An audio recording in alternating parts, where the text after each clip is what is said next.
Kwa hiyo ajali ni ajali. Hata juzi nilisema atasema mambo mengi, lakini sisi tumwachie Mungu, kwa sababu Mungu akiamua kumchukua kiumbe wake, anaweza kuamua kuchukua umelala usingizi, umeteleza bafuni, umeugua malaria, kwa namna ambayo anaona inafaa. Kwa hiyo sisi tuishie tu kusema kwamba kazi ya Mungu haina makosa. Kwangu mimi, watu hao wanahitaji msaada wa mambo mawili, Mheshimiwa Mkuu wa Wilaya na viongozi.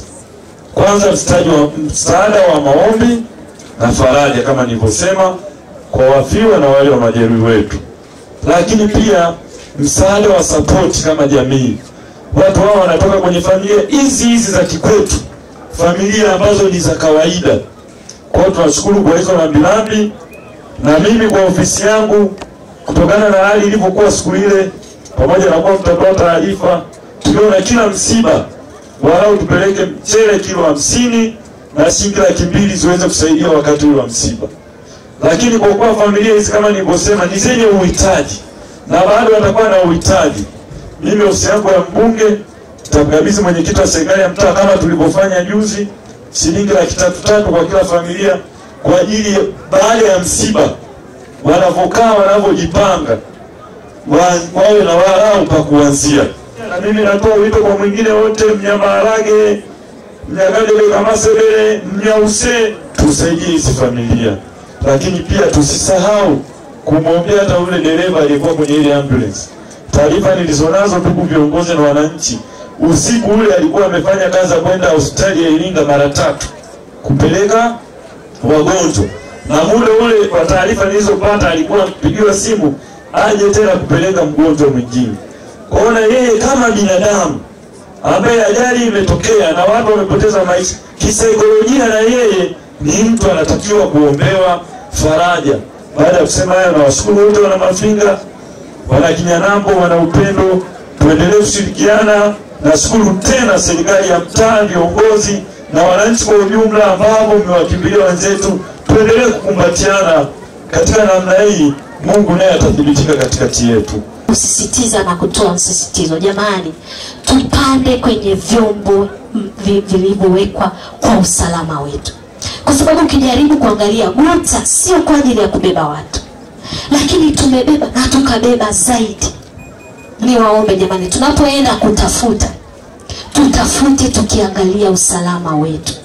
Kwa sababu leo kifo kinaweza kukukuta popote. Tumesikia hapa amesema shehe kwamba maadamu ni amri ya Mungu kwamba wote tutarejea, uwe na uhakika tutarejea. Utarejeaje ni swala lako na Mwenyezi Mungu. Lakini ninaomba tuhakikishe kwamba tunakaa usalama wetu mbele tunapokuwa tunaenda kutafuta. Na bahati nzuri tupo na maaskari wetu hapa wa usalama barabarani. Mimi niendelee kuwasisitiza kwenye haya magari yanayojaza watu, tuendelee kuwa wakali. Wala tusiogope, maana wengi wanakuwa wakali. Kabla kitu hakijatukuta, huwa tunakuwa wakali sana ndugu zangu. Lakini waombe maaskari wa barabarani tuendelee kuwa wakali katika hili. Tusifumbie macho. Kwa sababu laiti kama angekuwepo askari wa barabarani ambaye aliwaona kabla ya hili na waacha labda kwa sababu yoyote, leo hawezi kujisamehe. Anasema labda ningewatoa, labda wasingekufa hivi. Labda ningesimamisha, labda ningewapunguza kwenye hili gari. Kwa hiyo niwaombe sana ndugu zangu, tunapoenda kutafuta tuangalie usalama wetu. Kweli sio rahisi. Nilimwambia viongozi wenzangu, haya mambo ona kwenye TV yako kwa wenzako. Msiombe likukute. Kama diwani mwakilishi, nimeguswa sana kupoteza ndugu wote hawa, na pia viongozi wa dini pamoja na watu kwa jumla. Tuendelee kuombea. Tuna majeruhi wako hospitali, tuwaombe sana waweze kupona, warudi katika hali za kawaida. Kiukweli kibinadamu sio rahisi, lakini tunaomba neema zenu. Kwa kweli tunasema Bwana alitoa, Bwana ametoa, jina la Bwana lihimidiwe. Hatuna cha kuongea. Amina. Hapana shaka tutakujaribu kwa chembe ya hofu, njaa na upungufu wa mali na watu na matunda.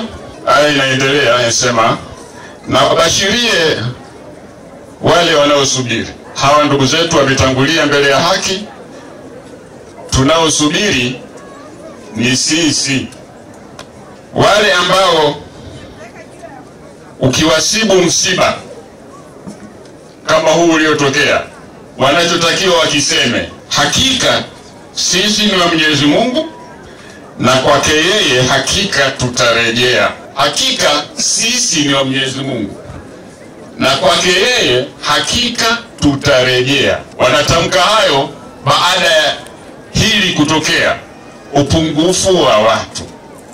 Tunafundishwa nini katika jambo hili? Tunafundishwa kwamba maisha yetu yana mwisho, na kama maisha yetu yana mwisho na Mungu ametuficha siku na saa ambayo tunaweza kuondoka, basi tunatakiwa kutafakari juu ya maisha yetu tunayoishi, ni namna gani tunajipanga katika nafasi hiyo tutakapoondoka. Ujumla, mimi nishukuru serikali, wametoa ushirikiano mkubwa sana, wakiwepo wauguzi wa wilaya Mufindi ile hospitali pamoja na mkurugenzi na DC, wametoa ushirikiano mkubwa sana. Wameweza kutoa msaada mkubwa sana katika mtaa wangu wa Amani, kwa sababu wale watu wote waliopata ajali wote walikuwa ni wananchi wangu. Ujumbe wangu nafikiri niseme hivi kitu kimoja, pamoja na kwamba tuweze kufanya kwamba tulaumu jambo la Mungu, ili ni la kimungu. Niwasihi tu wananchi pale wanapokwenda kutafutia kipato, basi waangalie usafiri wa kuutumia, kwa sababu usafiri ule haukuwa sahihi kwa kubeba abiria wote wale.